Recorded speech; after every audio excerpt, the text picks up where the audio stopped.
governs the conduct of nations.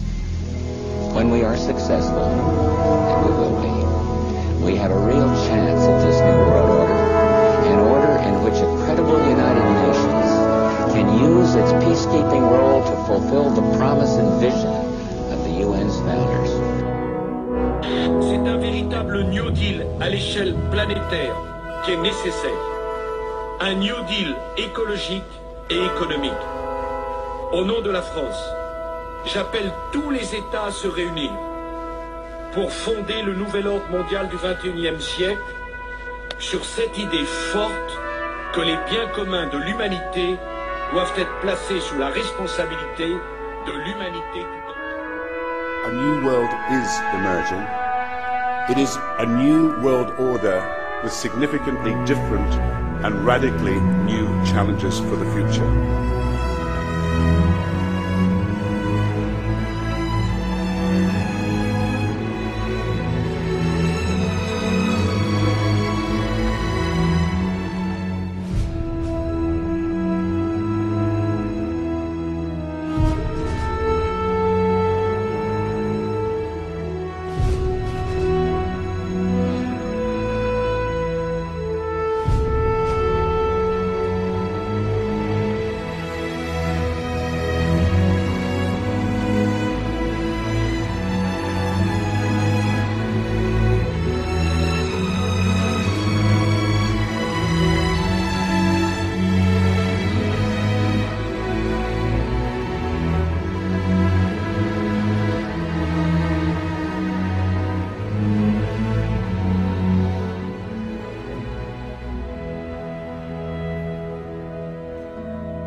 Nous sommes aujourd'hui en pleine débâcle du capitalisme financier et monétaire mondial.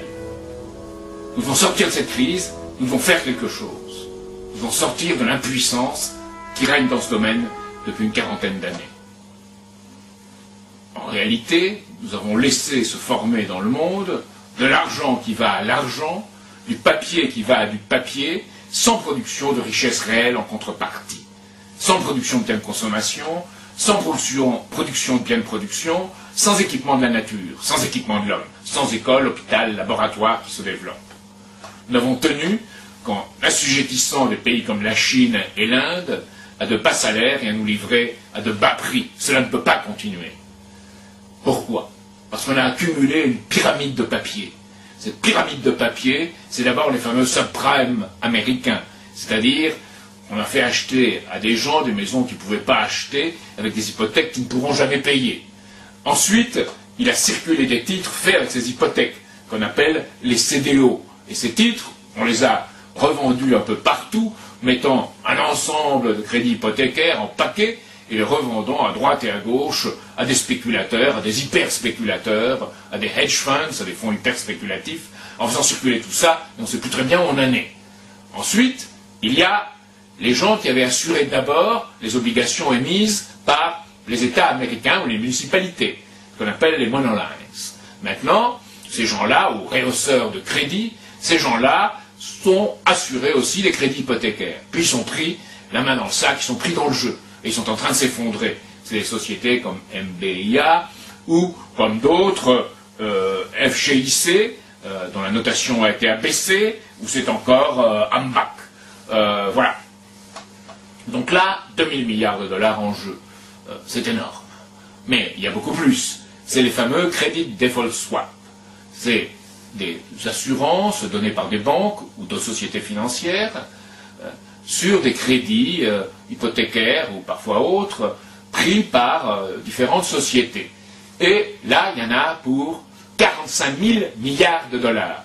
Cela est menacé. La pyramide tremble sur sa base, qui est de plus en plus étroite, et certains annoncent la crise, car vers où on va, c'est une désintégration contrôlée de l'économie. C'est Paul Volcker qui l'avait appelé comme ça à la fin des années 70, en 1979, une désintégration contrôlée avec des menaces policières ou militaires pour accompagner cette désintégration.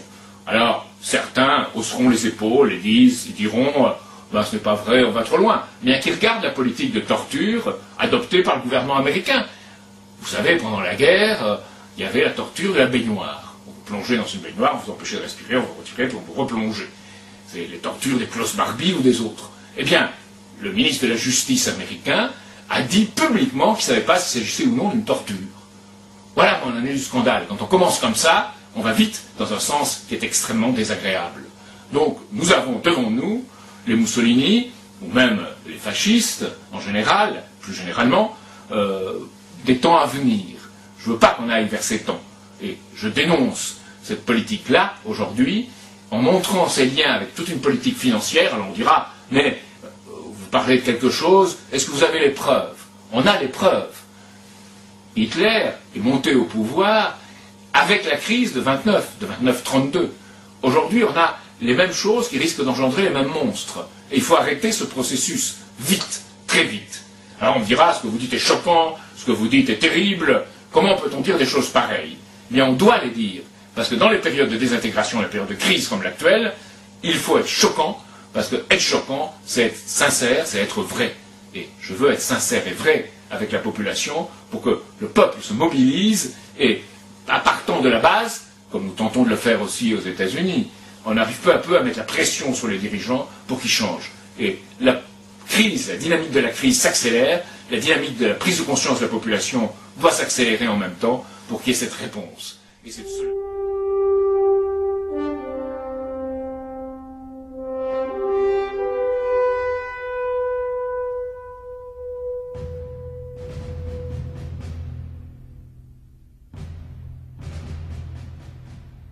La crise alimentaire qui menace des millions de personnes dans au moins une trentaine de pays n'a pas pour seule origine l'explosion de la demande mondiale ou encore de mauvaises récoltes. Elle est aussi la conséquence de la spéculation d'opérateurs échaudés par la crise des subprimes. Christelle Méral. Depuis plusieurs jours, on évoque les conséquences partout dans le monde de l'explosion du cours des matières premières qui explique en partie cette hausse des prix. Du coup, une industrie est montrée du doigt, celle des biocarburants. C'est un revirement complet. Il y a un an encore, on en faisait un substitut miracle au pétrole. Aujourd'hui, on les accuse de raréfier les terres destinées à la culture des céréales.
Car l'Allemagne, dans la construction européenne, a joué un très grand rôle, et continue à jouer un très grand rôle. Alors dans mon premier livre, Minorité et régionalisme, j'ai donc voulu expliquer la vision qu'avaient les Allemagnes au début au Moyen-Âge dans leur conception à l'égard des pays de l'Est, c'est-à-dire ce qu'on avait appelé dans des pays comme la Pologne, la République tchèque, les Tchèques à l'époque, pas la République tchèque au Moyen-Âge évidemment, la Hongrie, et je me suis intéressé à la colonisation allemande dans tous les pays d'Europe de l'Est, et en Russie jusqu'à Catherine II. Et j'ai constaté que toutes ces populations allemandes obéissaient aux mêmes critères d'autonomie politique, économique, fiscale, culturelle, et ces groupes perduraient au sein de ces populations slaves et magyares sans se fondre dans la masse environnante. Et je me suis dit, vu qu'il y a une permanence dans la nature humaine, eh bien est-ce que l'Allemagne ne ferait pas la même chose dans le cas de la construction européenne? Et à partir des exemples du passé, j'ai pu prouver que actuellement, dans le cas de la construction européenne, l'Allemagne est à l'origine de tous les textes de la construction européenne, que ce soit la régionalisation, charte d'autonomie locale, charte d'autonomie régionale, la fameuse décentralisation laissée par Raffarin, ce n'est que l'application des mesures européennes, la coopération transfrontalière qui a pour but d'effacer les frontières nationales en frontières administratives, et les frontières administratives, ça se déplace facilement, la promotion de l'ethnicisme, l'aménagement du territoire, le code civil européen, tout ça c'est allemand.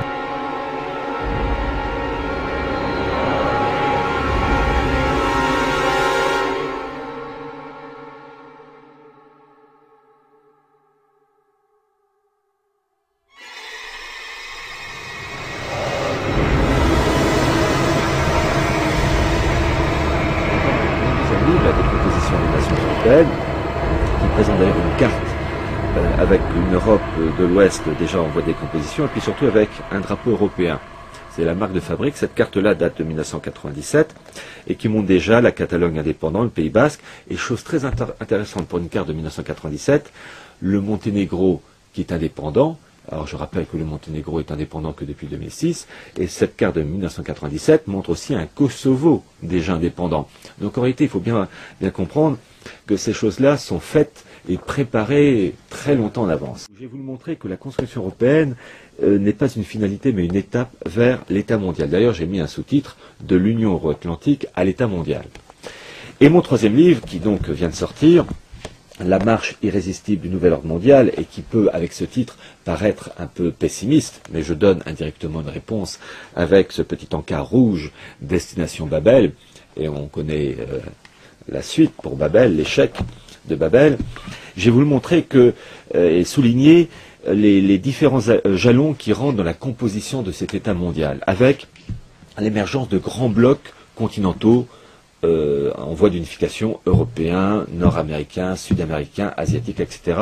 Et l'objectif étant de les standardiser et faire en sorte qu'ils soient régentés par les mêmes lois, par les mêmes normes, et l'ensemble étant régenté par une autorité supérieure. Et d'ailleurs, je n'invente rien, parce qu'il va de soi que pour ce genre de choses, vu le nombre d'adversaires qui sont prêts à vous faire des croche-pieds dès que vous commettez une petite erreur, il va de soi que toutes mes affirmations s'appuient sur des preuves irréfutables, et en particulier, je cite un grand prince du mondialisme, qui s'appelle David Rockefeller, et qui a sorti ses mémoires aux éditions de Fallois en 2006.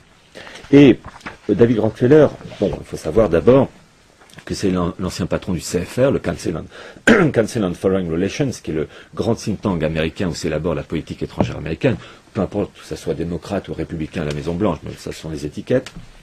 C'est aussi le fondateur de la Trilatérale, au début des années 70. Bon, désormais c'est un président d'honneur, mais il a joué un très grand rôle.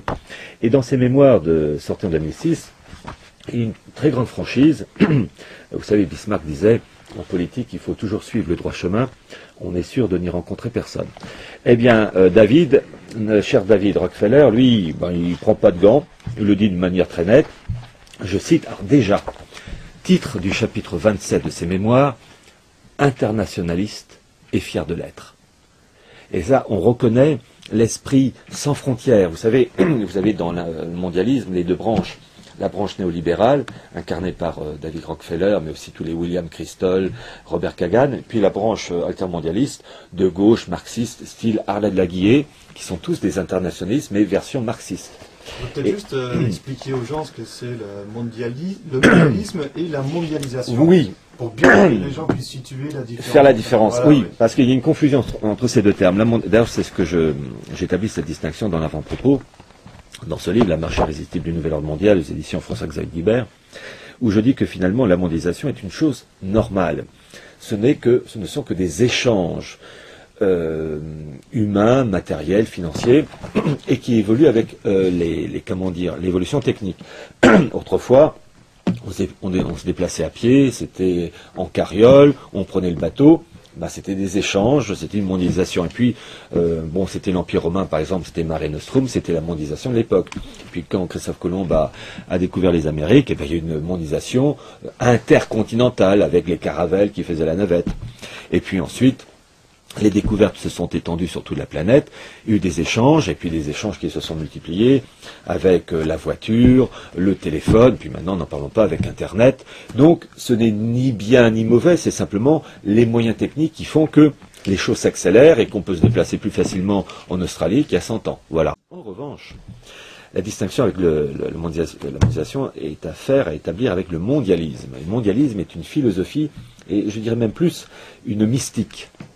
Car finalement, c'est la volonté de créer un homme, l'homme nouveau. Alors, toutes les idéologies, qu'elles soient communistes, nazies, etc., ou révolutionnaires, où on voulait créer un homme nouveau. Vous savez, ce fameux révolutionnaire français, je crois que c'est Gracchus Babeuf, qui disait si on ne peut pas changer le peuple, changeons de peuple. Alors, ça vous nitrate à tire-larigot, à grands coups de génocide, et finalement, tous les grandes idéologies ont toujours voulu formater un homme unique.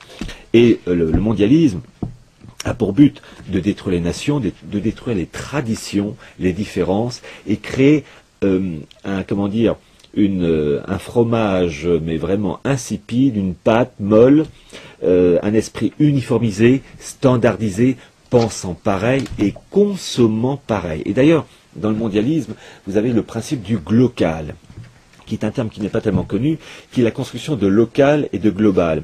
L'objectif, c'est finalement de faire un mélange des populations, des cultures, de telle manière que l'on habite Paris, New Delhi, Washington, Ploudalmézeau en Bretagne ou Botswana en Afrique australe, il y ait un tel mélange de cultures et de populations que ça soit exactement pareil, que chaque local représente la population globale et que la multiplication de chaque local représente le global et donc la fusion des deux représente le glocal. Pensons donc pareil, consommons pareil. Et c'est ça que veut faire le mondialisme, avec qui plus est une inversion des valeurs. Finalement, je dis toujours que finalement l'objectif du mondialisme, c'est de faire de l'homme un simple estomac prolongé par un sexe. C'est tout. C'est vraiment réduire l'homme à pire qu'un animal. Et ce qui est révélateur, c'est de voir finalement, et je le dis dans ce livre, dans La marche irrésistible d'une nouvelle ordre mondiale, c'est que tout ça, ça a été annoncé il y a des dizaines, pour ne pas dire des générations, des dizaines d'années, entre autres dans le fameux livre Aldous Huxley, Le meilleur des mondes, livre sorti en 1931, qui raconte l'histoire d'un État mondial divisé en 10 communautés continentales, 10 ou 7, je ne sais plus, et la communauté continentale européenne est dirigée par un grand administrateur qui s'appelle Mustapha Meunier. Prénom typiquement arabe, nom typiquement français. Et là, c'est bien ce mélange du glocal où on doit avoir un mélange le plus homogène possible de toutes les cultures, de toutes les religions. Et évidemment, tout ça, c'est uniformisé. Alors cet État mondial raconté par Aldous Huxley est atroce parce que vraiment, on a un monde, j'allais dire, qui n'est plus humain, où ce sont des consommateurs et des jouisseurs, mais des jouisseurs tordus, puisque il y a entre autres la prise d'un produit qui s'appelle le soma, et le soma qui doit rendre heureux, parce qu'il faut être heureux. On n'a pas le droit d'être malheureux, mais c'est vraiment tordu. Et ce bouquin, qui est sorti en 1931, était un très très beau livre de science-fiction. Et oui, alors à l'époque, en 1931, mais quand on le relit, tout d'un coup on se rend compte, en 2007, qu'il y a des passages qui ressemblent terriblement à notre époque. Déjà, le monde, dans le bouquin de Huxley, qui est divisé donc en 10 administrations continentales, eh bien c'est ce qu'on veut faire actuellement avec l'Union européenne, d'où la volonté mordicus d'établir un traité modificatif, la volonté d'établir une Union nord-américaine, qui a été lancée officiellement en 2005 avec les États-Unis, Canada et Mexique, une seule entité politique, économique et militaire avec une monnaie unique remplaçant dollar américain, dollar canadien et le peso mexicain qui s'appellerait l'Amero. Certains disent peut-être dollar nord-américain, mais peu importe l'étiquette. L'objectif, c'est une monnaie unique avec une banque centrale nord-américaine, une super Fed. Et c'est pareil pour l'Amérique du Sud, puisque fin 2004, on a lancé ce qu'on appelait la déclaration de Cusco, qui a pour objectif donc de créer un État sud-américain avec un Parlement sud-américain, une monnaie sud-américaine. Et puis fin 2006, on a lancé l'Union asiatique. Et donc créer ces grands pôles qu'il faudra ensuite fusionner pour créer une sorte de région-monde.